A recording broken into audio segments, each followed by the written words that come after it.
Hanya karena Allah nilai pahalanya lebih besar dengan kita laksanakan keamalan. Untuk itu saya sangat berharap Bapak Ibu sekalian manfaatkan momen ini selain menambah wawasan kita, menambah keilmuan kita, dan mudah-mudahan bernilai pahala dan mendapat ridho dari Allah Subhanahu wa Ta'ala. Kemudian Bapak Ibu sekalian hormati, kegiatan ini dianggarkan Bapak. Jadi insya Allah halal gitu ya. Baik itu untuk Ustaz, kebetulan ini ada snack sebenarnya kalau bukan bulan puasa dan insya Allah enggak. Karena sudah kita alokasikan Pak. Kalau zaman dulu kan bagaimana yang penting ada. Kalau sekarang penting dialokasikan. Yang berikut Bapak Ibu sekalian, saya ingin mengingatkan saya sendiri, istri saya dan seluruh pegawai. Di bulan Ramadan ini ladang pahala ya. Kalau istilah mungkin ATM-nya kita. Jadi kita manfaatkan sebaik mungkin. Dan saya pesan kepada kita semua, mari kita menjaga lisan. Katanya lisan ini yang paling banyak aktivitas, yang paling banyak bergerak. Walaupun kondisi kita sakit, lisan ini kemungkinan besar masih bisa gerakan. Dan disitulah salah satu penentu kita masuk surga atau tidak. Ya.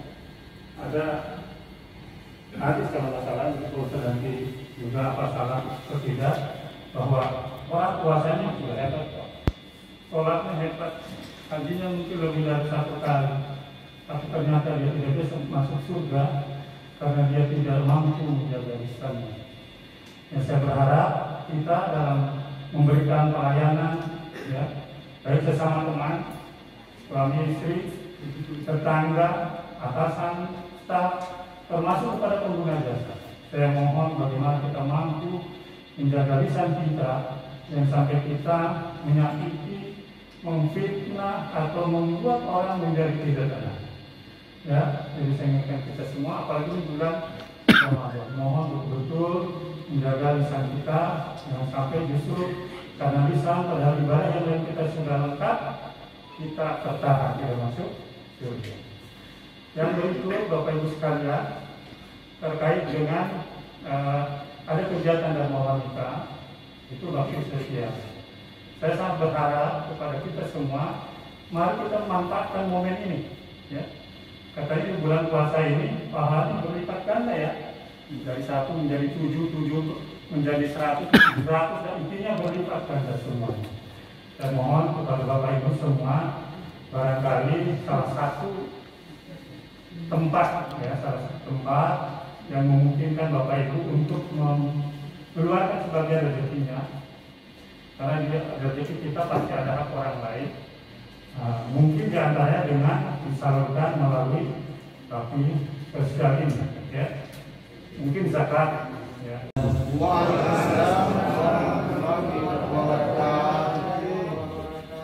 Alhamdulillah, alhamdulillahirabbil alamin. Wassalatu wassalamu ala asrafil anbiya'i wal mursalin wa ala alihi yang kami hormati Ketua Dharma Wanita BPS Kendari beserta stafnya dan segenap karyawan dan karyawati BPS Kendari. Pertama-tama kami mengajak kepada kita semua, marilah kita senantiasa bersyukur kehadirat Allah Subhanahu wa Ta'ala, karena sampai detik ini Allah masih memberikan kesehatan kepada kita, memberikan kesempatan kepada kita, memberikan begitu banyak nikmat kepada kita. Dan tak lupa pula dalam kesempatan yang berbahagia ini juga insya Allah masih memberikan nikmat iman kepada kita. Dengan nikmat iman itulah kita ini menjadi ringan untuk beramal soleh. Dengan nikmat iman ini pula kita tergerak hati kita untuk membantu sesama. Dan dengan nikmat iman pula ini kita menjadi bernilai di sisi Allah Subhanahu wa Ta'ala. Dalam hidup iman itu apa yang kita lakukan menjadi bernilai di sisi Allah Subhanahu wa Ta'ala. Dan ini harus senantiasa kita ingat, kita syukuri bahwasanya nikmat terbesar dalam hidup yang senantiasa tidak boleh kita sia-siakan adalah nikmat iman. Karena nikmat iman adalah spirit bagi kita untuk beramal soleh, spirit untuk bersedekah, spirit untuk beribadah. Mungkin banyak orang yang sempat orang yang sehat, orang yang kaya, tapi kalau tidak ada nikmat iman, dia berat untuk bersedekah. Dan begitu halnya yang lain juga. Jadi karena iman itulah kita ini menjadi orang-orang yang terbaik.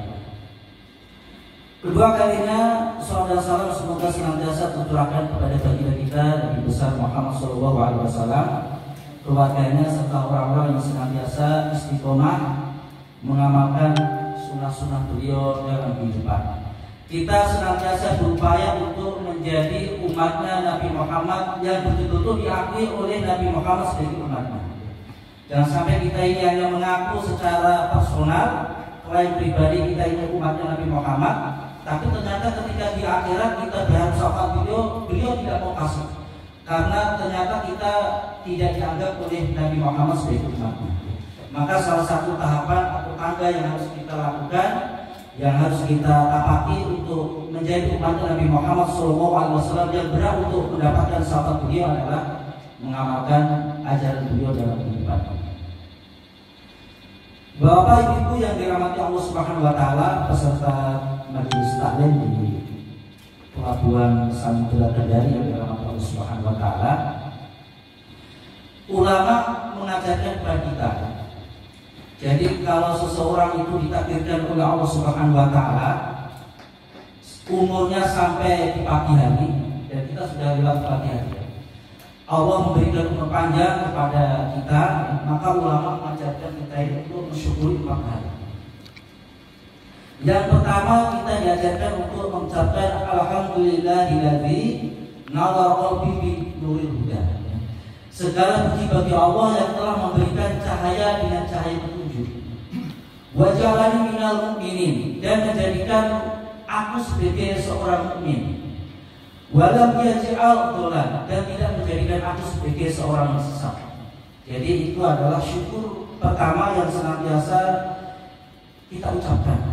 Kita ditakdirkan oleh Allah sebagai seorang mukmin, Allah memberikan cahaya petunjuk kepada kita. Kemudian rasa syukur kedua yang senantiasa diucapkan oleh seorang mukmin ketika diberikan umur panjang sampai pagi hari adalah alhamdulillahilladzi ja'alani min ummati Muhammad SAW. Segala puji bagi Allah yang menjadikan aku sebagai umatnya Nabi Muhammad SAW. Kemudian yang ketiga, alhamdulillahilladzi lam yaj'al rizqi biyadihi. Segala puji bagi Allah yang tidak menjadikan rezeki itu ada di tangan orang lain. Artinya rezeki yang kita miliki ya memang Allah takdirkan untuk kita. Jadi kita menyadari orang beriman itu diajarkan untuk tidak iri. Karena kita yakin rezeki orang lain yang ada pada orang lain itu bukan milik kita, karena rezeki itu tidak akan tertukar. Jadi apa yang kita miliki itulah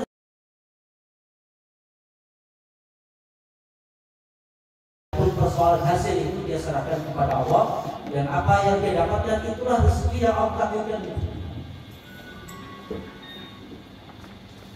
Kemudian yang selanjutnya, rasa syukur yang harus kita lakukan adalah dengan mengucapkan alhamdulillahilladzi satara alayya wajhi. Segala puji bagi Allah yang telah menutupi aib-aibku. Jadi ini adalah rasa syukur yang harus kita munculkan. Jadi kita bersyukur kepada Allah karena Allah masih menutupi aib-aib kita. Sehingga orang beriman itu tidak merasa baik. Kalau misalkan kita dicintai orang, dipuji orang, kemudian disayangi orang, itu bukan karena kita sempurna, bukan. Dan saya yakin begitu. Bukan karena kita tidak pernah salah, bukan. Tapi karena Allah menutupi aib kita. Dan ini yang harus menjadi perhatian kita, sehingga di dalam diri kita ini tidak merasa suci. Jangan kalian merasa suci, sehingga kita tidak boleh menilai orang lain itu lebih jelek daripada kita. Tidak boleh. Karena zaman itu bisa berputar. Boleh jadi sekarang ini seseorang soleh, boleh jadi esok dia bermaksiat. Maka kalau melihat orang yang bermaksiat, maka yang kita ucapkan adalah doa. Jawabnya dia sadar, bukan menjelekan orang yang bermaksiat. Karena boleh jadi orang yang saat ini bermaksiat, nanti 1 bulan 2 bulan dia lebih soleh daripada kita. Kita tidak tahu. Karena dalam hadis itu kan disebutkan ada orang yang bermaksiat bertahun-tahun. Kemudian dia punya saudaranya itu ahli taat. Orang yang bermaksiat itu bosan dengan kemaksiatannya. Kemudian dia ingin menjumpai saudara yang soleh. Kemudian dia ingin tobat. Sementara yang ahli ibadah itu justru dia bosan dengan ibadah. Kemudian dia ingin sekali-kali bermaksiat. Sehingga singkat cerita yang ahli maksiat itu ingin datang ke masjid karena saudaranya biasanya di masjid. Sementara saudaranya yang biasa di masjid itu dia sekali-kali ingin ke diskos tempat adiknya bermaksiat. Ternyata tidak bertemu di sepenggalan. Sehingga takdir Allah orang yang ahli maksiat menjadi bertobat, sedangkan ahli ibadah justru bermaksiat dalam kondisi dia wafat dalam kondisi bermaksiat. Jadi kalau kita ingin melihat orang yang jelek atau dalam pandangan kita ini bermaksiat, maka kita tidak boleh menganggap diri kita lebih baik. Karena kita akan diuji oleh waktu. Iman ini akan terus diuji oleh waktu. Maka Nabi mengatakan iman itu yasiful yang iman itu naik bertambah dengan ketaatan dan turun kalau kita bermaksiat. Bahkan Abu Darda mengatakan mal imanu katomisi akad itu. Di dalam iman itu seperti baju salah seorang di antara kalian. Yahlaqu marotan wa yalbisu. Jadi baju itu kadang dipakai atau ditanggalkan. Jadi iman itu terkadang tidak sekedar naik turun, tapi kadang ditanggalkan, kadang dipakai. Seperti baju. Jadi kadang kalau misalkan di masjid dia bawa iman. Tapi kalau di tempat kerja, di kantor dan seterusnya, terkadang dia harus tinggalkan iman. Karena kalau pegang iman terus nanti tidak dapat untung besar. Misalnya begitu. Tapi Abu Darda mengatakan iman itu seperti baju, kadang dipakai, kadang tidak. Maka kita harus jaga iman, sehingga iman itu terus melekat di dalam diri kita. Bapak Ibu yang dirahmati Allah Subhanahu Wa Taala, itu pengantar yang terkait dengan apa yang harus kita lakukan sebagai seorang hamba untuk mensyukuri karunia Allah Subhanahu Wa Taala, karena dengan bersyukur itulah hidup kita menjadi lebih baik. Baik, dalam kesempatan yang berbagi ini karena sudah ada perangkat yang disiapkan. Bismillahirrahmanirrahim. Fitrah kita ini adalah senantiasa mau berbuat baik. Jadi fitrah kita ini adalah berbuat baik. Fitrah kita ini baik. Kalau toh misalkan ada orang yang tidak baik, maka sesungguhnya dia ditutupi oleh nafsu. Tapi fitrah yang terdalam di dalam hati manusia itu baik.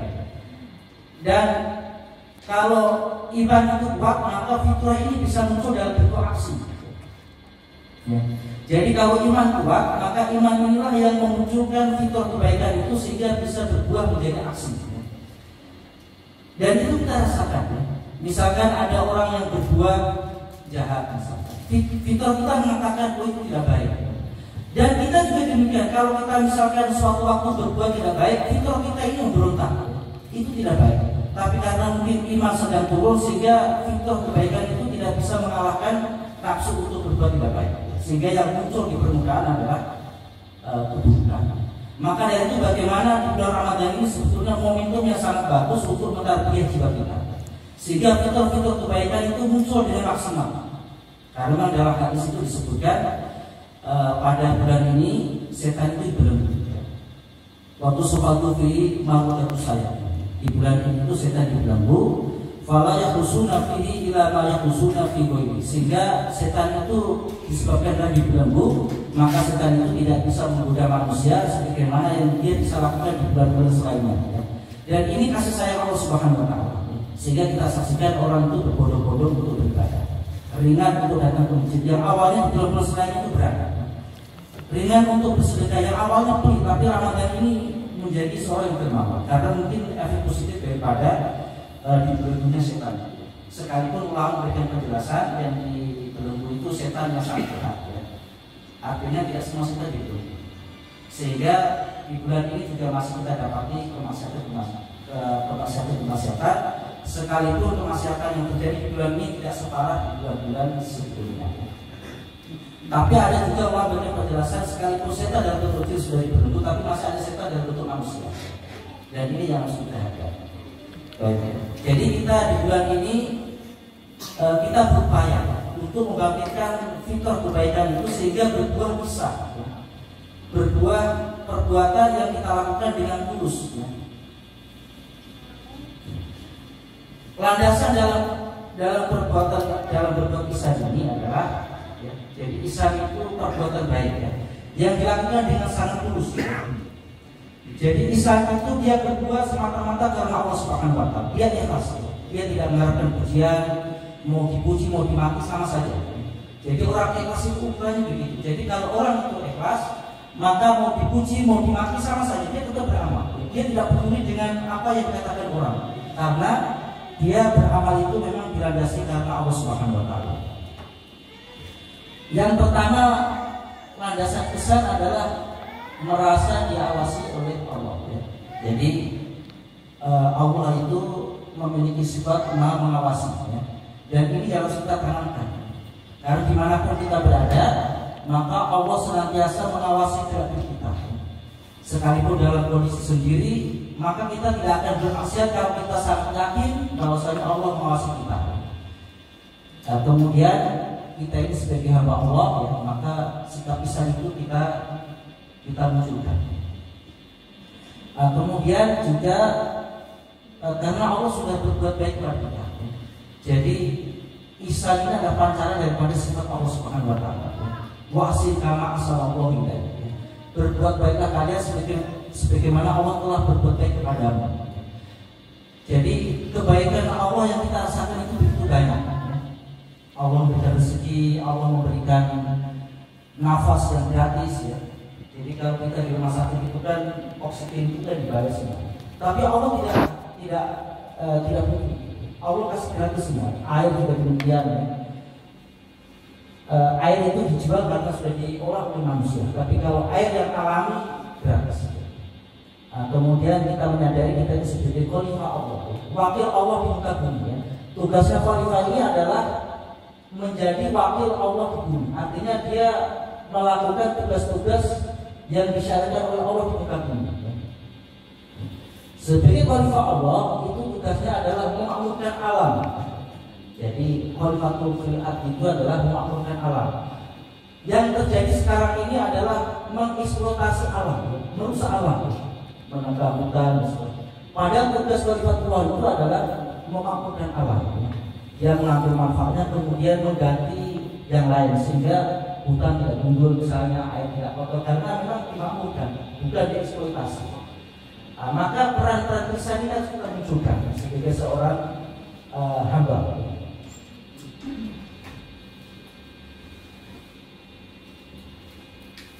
Ada seorang yang bertanya, apa itu ihsan?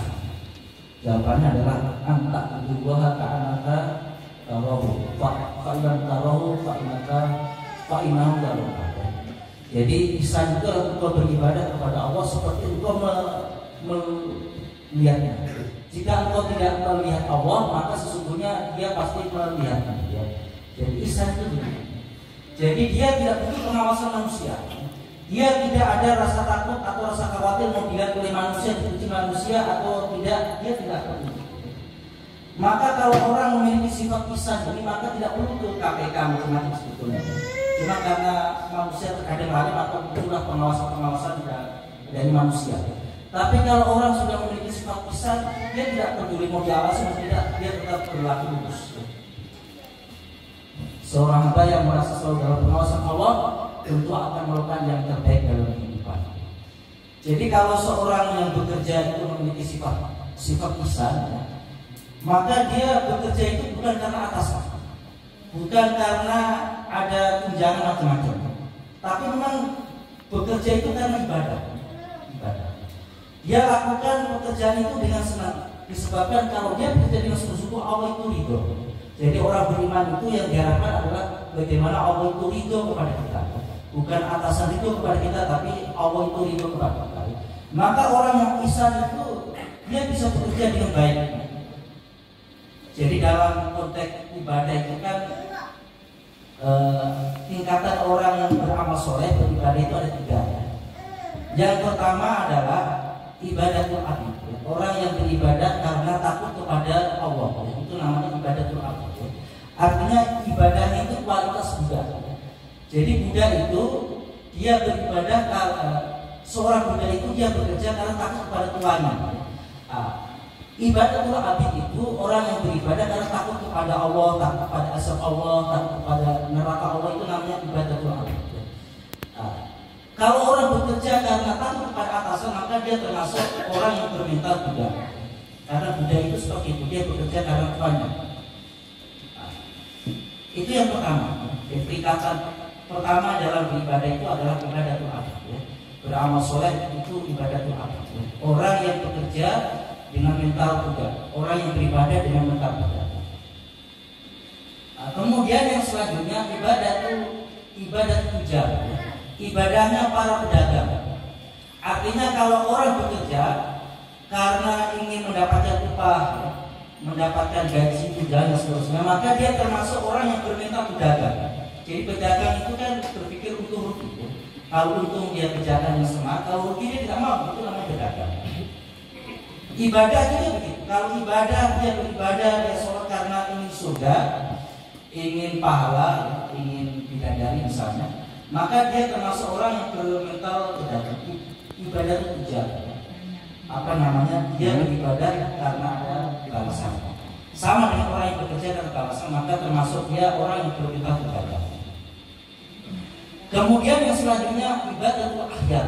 Orang yang beribadah bukan karena sekedar azab, bukan karena takut azab, bukan karena ingin pahala, tapi dia beribadah karena cintanya kepada Allah Subhanahu wa taala. Dia merasa malu tidak beribadah kepada Allah karena Allah sudah memberikan banyak kebaikan kepadanya. Karena malu kepada Allah, karena bersyukur kepada Allah Subhanahu wa taala. Dalam pekerjaan juga begitu. Kalau orang bekerja itu karena dorongan cinta, maka tidak ada yang berat. Sama halnya dengan ibadah. Ibadah itu kalau dilakukan dengan cinta, maka tidak ada rasa berat untuk mendatangi masjid, sekalipun masjid itu terasa jauh. Dia ringan. Kalau orang itu cinta sesuatu, maka dia akan melakukan sesuatu yang membuat orang yang dia cinta itu senang dengannya. Jadi kalau kita cinta Allah, maka kita akan melakukan sesuatu yang bisa membuat Allah itu cinta kepada kita. Orang yang bekerja dengan cinta itu akan ringan untuk melakukan sesuatu yang terbaik dalam pekerjaannya. Dia tidak ada beban, karena memang dia nikmati. Kalau orang bekerja karena takut kepada atasannya, maka dia bersemangat bekerja ketika ada atasannya. Ketika diawasi dia baru semangat. Tapi kalau atasannya pergi atau tidak mengawasi, dia sudah lalai. Begitu juga kalau orang bekerja karena dapat gaji, dapat tunjangan, maka semangat bekerjanya hanya di awal tahun atau mau gajian. Setelah gajiannya habis, dia sudah mulai lupa. Artinya menikmati pekerjaannya. Nah, kalau orang bekerja karena cinta, maka sepanjang bulan, sepanjang hari dia bisa menikmati pekerjaannya. Dan ini yang kita munculkan kisah ini sebetulnya. Kisah bagaimana kita itu bekerja, beribadah, berbuat amal soleh karena memang kita merasa diawasi oleh Allah Subhanahu wa taala. Ya, jadi sebagaimana Allah telah berbuat baik kepada hambanya, sudah seharusnya kita berbuat baik kepada sesama manusia. Ya. Wa ahsin kama ahsanallahu ilaik. Itu ada di dalam surat Al-Qasas ayat 77 ya. Dan berbuat baiklah kepada orang lain sebagaimana Allah telah berbuat baik kepadamu ya. Dan ini yang harus menjadi sifat kita ya. Jadi setiap hari itu senantiasa berbuat baik.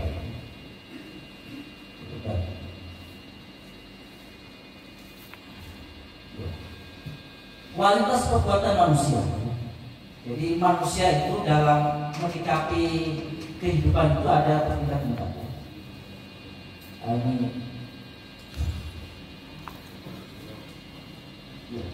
Yang pertama adalah membalas kebaikan dan keburukan. Jadi kalau misalnya Allah sudah memberikan kebaikan kepada kita, kemudian kita ingkar kepada Allah, ini kita termasuk manusia yang paling rendah. Allah sudah memberikan rezeki kepada kita, memberikan umur panjang kepada kita.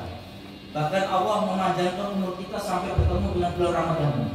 Kalau kita masih malas ibadah, masih ingkar, masih kufur, masih macam-macam itu, maka kita termasuk tingkatan yang di bawah.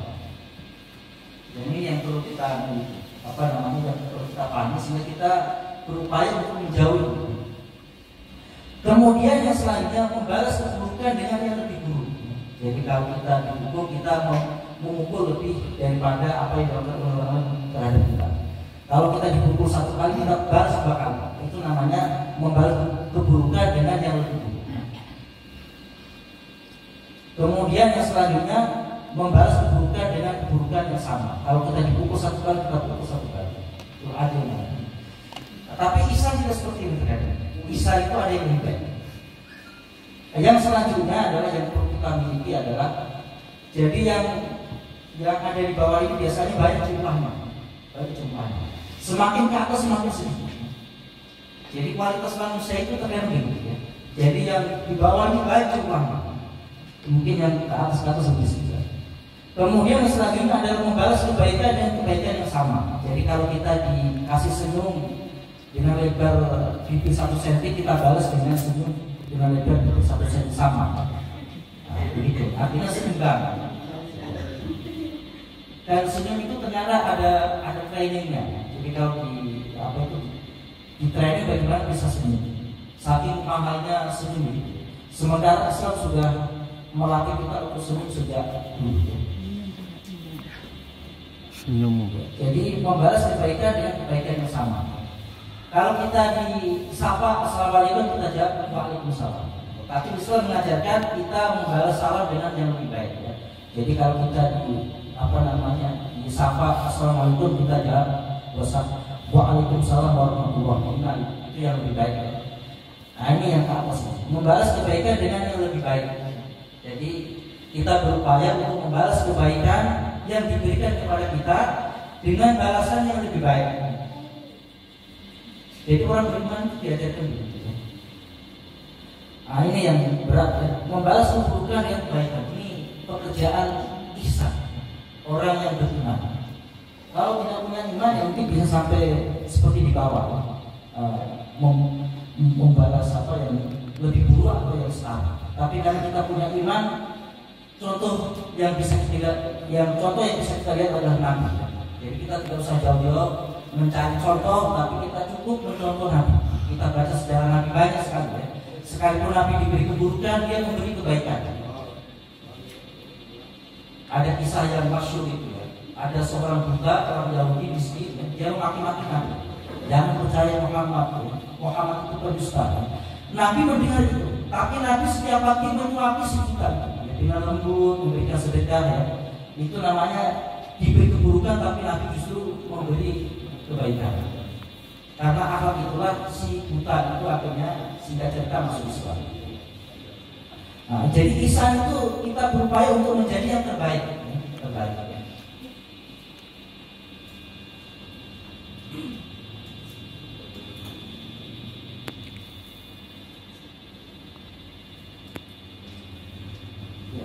Hanya saja untuk memunculkan sifat ihsan itu memang tidak mudah. Kebaikan itu terkadang butuh kita perjuangkan.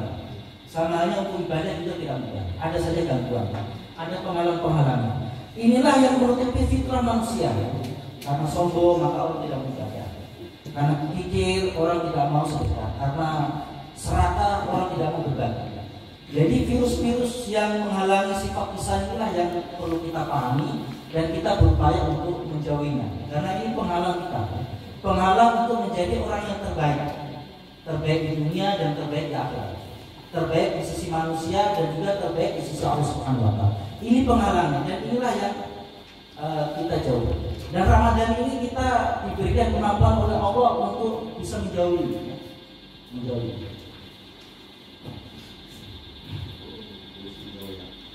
Sifat sombong itu falsan sifatnya iblis. Nah, serakah juga ada itu dilarang makan buah yang dilarang. Ada yang mengatakan koldi, tapi koldi itu pemberian nama saya, tapi yang jelas itu pohon yang dilarang. Nah, serakah, karena serakah itulah yang terjadi Nabi Adam harus dikeluarkan dari surga. Dengki ya. Karena dengki itulah seseorang atau putra Adam itu membunuh saudaranya karena persoalan wanita. Serakah ini juga karena wanita yang mendorong untuk memakan buah yang terlarang adalah istrinya. Begitu juga saudara Qabil membunuh Habil juga karena wanita, kecantikan. Jadi memang hati-hati antara wanita dan kecantikan. Itu bisa menyatu menjadi penyebab kehinaan seseorang. Ketika sifat ini berasal asal muasal kesalahan. Jadi kejahatan yang terjadi di zaman ini ya asal mulanya karena sombong, karena serakah, karena tinggi dan seterusnya. Sombong itu bukan pakai baju baru, bukan pakai sepatu baru, pakai mobil megah, bukan. Sombong itu sederhana. Kalau dia meremehkan orang lain itu dia remehkan, itu sombong. Kemudian menolak kebenaran, sombong. Diajak sholat dia marah, diajak baca Quran dia marah. Itu sombong namanya. Artinya disampaikan kebenaran dia marah. Kalau misalkan belum mampu untuk melakukan kebenaran, minimal jangan menolak atau marah, karena itu nanti akan termasuk sombong. Kemudian kalau meremehkan orang, dia merasa lebih baik daripada tetangganya, dia merasa baik daripada orang lain, dia merasa lebih soleh daripada orang lain. Itu sombong. Dan itu memang harus kita kita deteksi diri kita. Jangan sampai ada sikap sombong dalam diri. Maka orang tua itu ajarannya bagus ya. Belajarlah pada ilmu padi. Semakin berisi semakin bagus. Sekarang ini kan terkadang semakin berisi justru semakin mendongak. harus ikuti kata orang tua dulu ya. Memakai ilmu padi. Jadi semakin berilmu semakin tawad. Kita bertambah ilmu, kita semakin rendah hati. Artinya tidak meremehkan orang lain. Jadi kalau ciri-cirinya orang berilmu itu dia terus belajar. Nah, ciri-cirinya orang yang tidak berilmu itu kalau dia tidak belajar.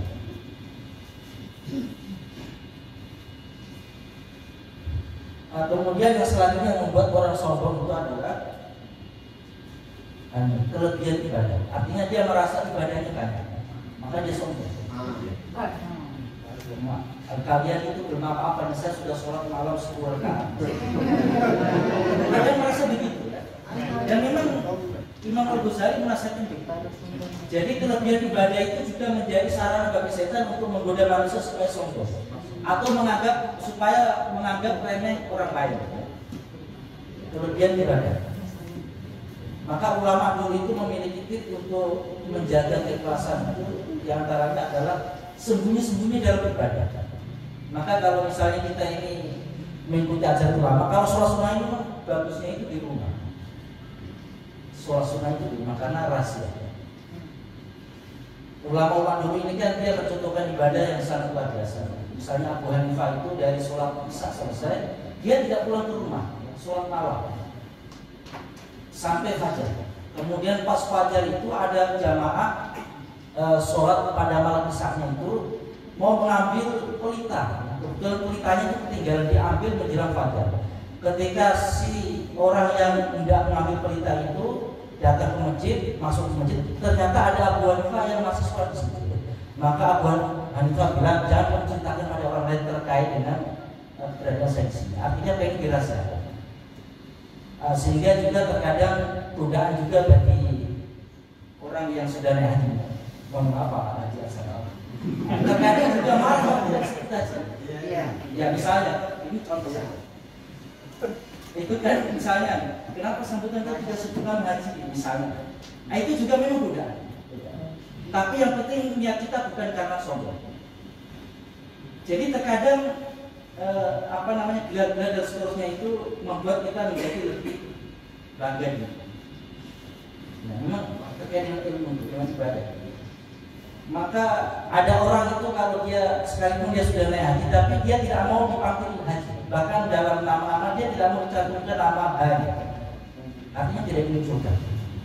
Nah itu mungkin upaya untuk menjaga hati. Dia tersinggung kalau tidak disuruh duduk di depan, nah dia merasa haji. Nah itu juga kadang perasaan begitu muncul. Maka kita buang perasaan. Kemudian yang selanjutnya adalah memiliki nasab atau keturunan yang terhormat, darah biru ya. Ini juga bisa mengantarkan kita pada sikap sombong, merasa kita ini darah biru dan seterusnya, sehingga muncullah sikap sombong, meremehkan orang lain. Dan ini diwarisi oleh Yahudi. Jadi Bani Israel itu memang dia sombongnya karena dia merasa bangsa punya Tuhan. Dia merasa itu sama sekali. Jadi orang-orang selain orang Yahudi itu dianggap budak yang harus mengikuti kemauan mereka. Ada kesombongan.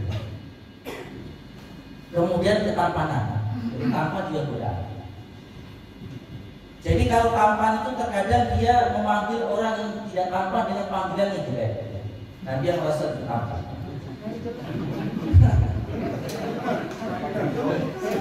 Si pajak menjelaskan ya, ketampanan itu juga bisa mengantarkan seseorang pada kesombongan. Maka bersyukur kalau pajak kita ini biasa-biasa. Akhirnya peluang untuk sombong itu kecil. Ya terkadang orang itu kalau dia tampan punya sombong mungkin orang anggap wajar karena tampan sombong wajar. Tapi kalau sudah jelek sombongnya sudah kepala batu. Sudah jelek sombong. Sama dengan orang kaya sombong mungkin orang bilang wajar karena dia punya mobil, punya rumah mewah. Yang paling celaka itu kalau orang sudah miskin sombong. Celaka. Ya dalam kehidupan begitu ya. Tapi sikap sombong itu memang jauh karena itu adalah warisan iblis. Ya, kelebihan diri. Jadi kita mungkin memiliki kelebihan harta, memiliki ya pokoknya hal-hal yang berlebih dalam diri kita. Itu juga bisa mengantarkan kita kepada kesombongan. Kemudian kekuatan dan kegagalan diri. Ini juga membuat kita sombong. Karena kuat dan gagah, kadang kita menindas orang lain. Karena kita kuasa, karena kita kuat, perkasa, ya, punya kekuasaan dan sebagainya. Kadang harus menindas orang ini kalau wujud kesombongan. Kemudian banyaknya pengikut. Nah ini juga ada partai politik misalnya dan seterusnya. Dengan banyak pengikutnya sombong. Dia tidak mau dengar orang lain. Yang penting apa maunya dia kerja. Karena dianggap pengikutnya sudah banyak. Nah, ini juga hal-hal yang perlu kita waspadai. Dan inilah potensi kesombongan ada di sini. Adanya ilmu, ya, kelebihan ibadah, nasab, ketampanan, kelebihan diri, kekuatan, peraminan pengikut. Jadi kata Imam Al-Ghazali ini adalah penyebab kesombongan. Yang kedua yang bisa menghalangi sikap besar itu serakah.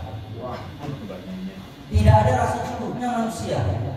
Punya mobil satu, pengen dua. Punya rumah satu, pengen lagi bangun. Dari pondasi. Atau sekali terpaling. Tidak puas-puas sampai dia masuk alam kubur. Nah, cuma kalau istri tidak berani. Kalau istri satu tidak kurang lagi. Karena takut. Tapi kalau rumah dia begitu ya. Jadi fitrah manusia itu begitu ya. Punya rumah satu tidak puas, pengen tambah lagi satu. Mobil juga demikian. Jadi kehidupan itu terkadang yang bisa membatasi pikiran itu ya kematian. Maka dunia itu seperti besok bermata dua. Selain dia bisa jadi racun, selain juga bisa sarana kita untuk menuju Allah Subhanahu wa Ta'ala.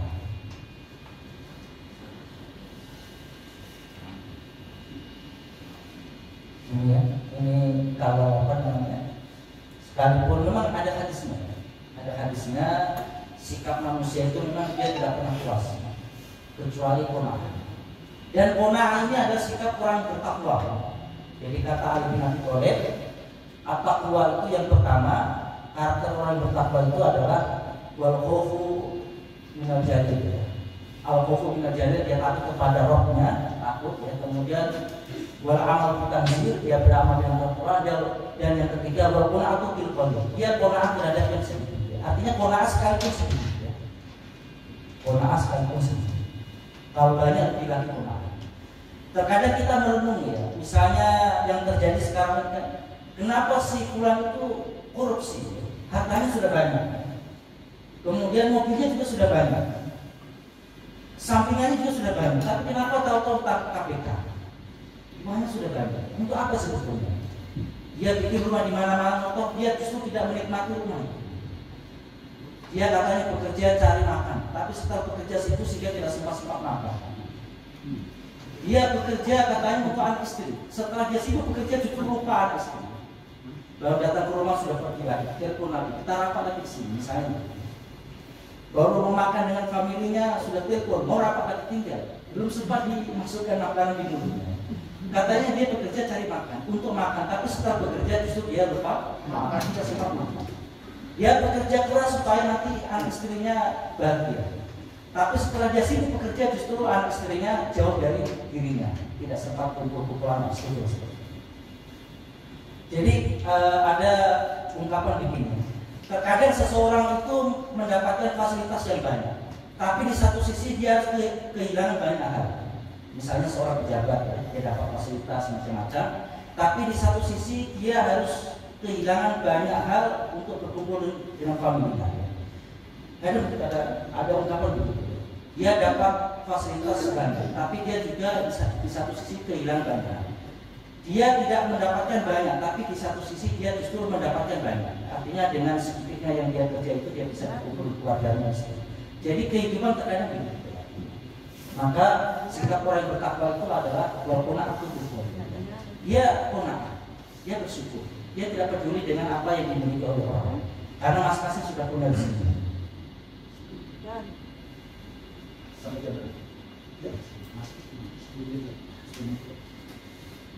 Baik, kita percepat sedikit. Kebutuhan hidup manusia terbatas, sementara sumber daya alam sangat terbatas. Kebutuhan hidup manusia tak terbatas, sementara sumber daya alam sangat terbatas. Teori ini saya dapatnya ketika di SMP. Kebutuhan manusia tidak terbatas, tapi kekayaan alam sangat terbatas.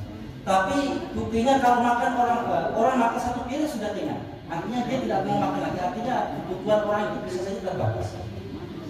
Menjelang puasa dia sudah berangan nanti kalau buka puasa saya akan minum es buah, saya makan sate, saya makan. Tapi setelah buka puasa tiba, dia minum 2 gelas es buah sudah kenyang. Berarti kan kebutuhan terbatas. Sementara alam ini ikan di laut ini diambil setiap hari, tidak habis-habis. Berarti teorinya ini boleh jadi bisa dibalik. Kebutuhan manusia terbatas, kekayaan alam tidak terbatas. Mungkin yang tidak terbatas ini nafsunya juga. Kalau kebutuhan kita terbatas ya, rumah mungkin satu sudah cukup, ukuran 10 kali 15 sudah cukup ya. Tempat tidur juga sudah cukup. Kenapa harus banyak kamar juga? Ya karena mungkin keinginannya atau nafsunya. Ini apa namanya orang yang luar biasa seperti ya, punya banyak harta, punya harta orang dia ya. Kemudian yang selanjutnya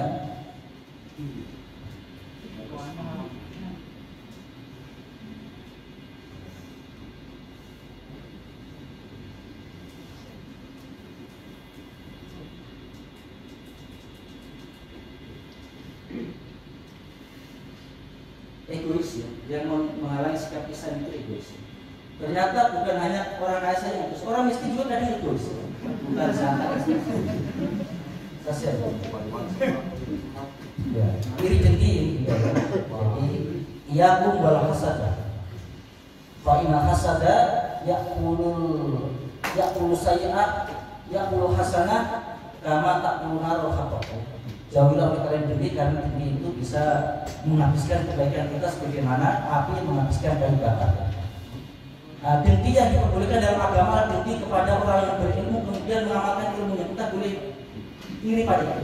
Kemudian orang yang dermawan dan dia bersedekah, atau orang yang berharta kemudian dia bersedekah dermawan, kita boleh iri. Jadi iri itu diperbolehkan dalam agama dua. kepada orang yang berilmu dan mengamalkan ilmunya, dan orang yang berharta dan dermawan. Jadi dalam kaidah agama, dalam persoalan dunia itu kita saling mendahulukan. Dalam persoalan akhirat kita saling berlomba-lomba. Jadi kehidupan kita di dunia ini, kalau persoalan dunia kita saling mendahulukan. Kalau urusan akhirat kita saling berlomba-lomba. Artinya kalau misalkan makan, itu kita saling mendahulukan. Ada berkumandang langsung ke masjid, saling berlomba-lomba dalam urusan akhirat. Kan yang terjadi kan terbalik. Kalau urusan ibadah orang terlambat-lambat, kalau urusan pengambilan gaji itu orang paling duluan, makan paling duluan. Tapi dalam agama justru diajarkan terbalik. Dalam urusan akhirat kita lihat ke atas, dalam urusan dunia kita lihat ke bawah. Kalau kita punya rumah, alhamdulillah, karena masih banyak orang yang belum punya rumah. Tapi kalau urusan akhirat kita lihat di atas, itu si fulan itu tidak punya mobil, tapi dia suruh jamaahnya. Jadi kita lihat ke atas dalam urusan akhirat. Itu ya. Kita tidak usah dulu dengan bunga-bunga dunia dan harta dan sebagainya, itu bunga-bunga dunia. Inilah sikap pesan yang perlu kita munculkan ya. Jadi kita berupaya untuk menjauhi hal-hal yang bisa menghalang sikap pesan kita. Kemudian kita munculkan fitrah pesan kita ya. Persaudaraan, cinta kasih, senyum, memaafkan, peduli, menolong, berkorban, silaturahmi ya. Jadi di bulan puasa ini kita memiliki kekuatan untuk itu sikap pesan, dan inilah yang kita munculkan ya. Ukhuwah, kita berukhuwah, kita bersaudara, tidak boleh saling menceritakan aib, kita menjaga aib saudara kita menolong, kita bersatu padu, jangan berpecah gara-gara perbedaan fikih ya. Dan memang kita ukhuwah. Fikih itu tidak akan sama, karena memang masing-masing sudah punya pegangan. Maka yang perlu dimunculkan adalah sikap saling menghormati. Kasih sayang ya. Jadi Ramadan ini kan momentum untuk menyebarkan kasih sayang. Ini bisa kita terapkan dalam dunia dakwah. Jadi kalau kita menyampaikan agama dengan keras, setiap orang yang berbuat salah kita maki-maki, kita neraka-nerakakan ya, mungkin dia akan jauh dari dakwah. Maka dakwah ini yang pertama adalah Ramadan. Kamu tidak sok neraka, dia akan takut. Maka kita maafkan, itu wajar ya. Tapi yang hebat itu adalah kalau misalkan kalau kita bawaan kemudian kita merasa didolimi oleh atasan, kemudian kita memaafkan atasan kita, itu wajar ya. Tapi yang hebat itu adalah kalau atasan memaafkan bawahan. Artinya mungkin bawahan salah mendolimi kita sebagai atasan, kemudian sebagai atasan kita memaafkan, itu pekerjaan berat. Maka kata Ali bin Abi Thalib itu ada 4 pekerjaan yang sangat tidak dilakukan kecuali oleh orang-orang yang beriman. Yang pertama, memaafkan kesalahan orang bisa kita mampu membalasnya. Kita punya kekuatan, kita punya kekuasaan, kita mampu membalas kezaliman yang dipakai kepada kita. Tapi kita lebih memilih sikap memaafkan, itu pekerjaan juga. Kecuali oleh orang-orang yang bertakwa. Kemudian yang kedua, pekerjaan yang berat kata Ali bin Abi Thalib adalah berderma di saat kita sempit. Artinya uang kita sedikit tapi kita bersedekah. Itu berat, pekerjaan berat. Kemudian yang ketiga adalah kita ini tidak bermaksiat di saat kesempatan bermaksiat itu ada. Itu berat. Kalau kita sholat di tengah khalayak itu kan biasa, rajin sholat, kemudian berbagi ya, di tengah khalayak. Tapi ketika di saat sendiri dan kesempatan bermaksiat itu ada, dan kita menjauhi kemaksiatan, itu berarti pekerjaan yang luar biasa, itu pekerjaan berat. Sebagaimana yang dilakukan oleh Nabi Yusuf. Nabi Yusuf itu digoda oleh wanita cantik dan kondisi sendiri, dan peluang itu ada, tapi dia tinggalkan. Nah, itu bukti Nabi Yusuf memang dijaga oleh Allah Subhanahu wa Ta'ala. Kemudian yang keempat, pekerjaan yang berat adalah mengatakan suatu kebenaran di hadapan orang yang ditakuti. Kalau kita menyampaikan kebenaran di bawah kita, menyampaikan kebenaran kepada bawah kita, ya mungkin bisa. Tapi yang berat itu adalah kalau kita menyampaikan kebenaran di atas orang kita. Artinya kita menyampaikan kebenaran di hadapan orang yang kita takuti. Sekalian, dan kemudian Allah senantiasa memberikan keberkahan dari kehidupan kita, memberikan keselamatan kepada kita. Dari kami cukup demikian, kurang lebih mohon dimaafkan. Wassalamualaikum.